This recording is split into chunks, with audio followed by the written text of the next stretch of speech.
A cold, steady rain had been falling since 3 a.m. on that late October morning.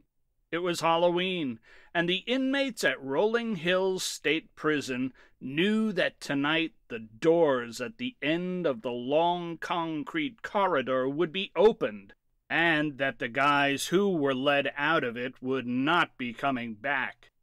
Today was what the inmates called Judgment Day. The warden was a kind of spiritual traditionalist who believed that any prisoners who were slated to be executed at Rolling Hills should receive their punishment on the Day of the Dead.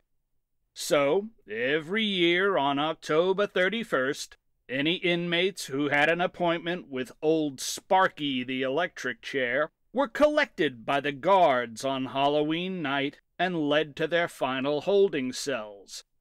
There they could have access to almost any creature comfort they desired, except for any female company, and spend their final day on Earth getting themselves ready to meet their Maker just after sunrise on November 1st.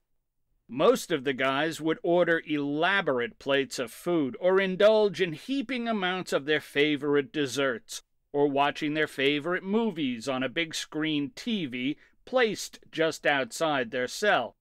A few of the others would spend what little time they had trying to gain a final reprieve through their lawyer or seeking spiritual counsel with the prison minister.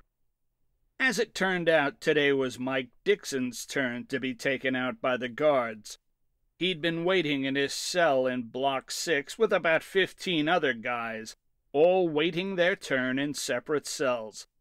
Dixon was only here for about 3 weeks, a relatively short stay compared with most of the other guys on Block 6, some of whom had been here for 3 years or more.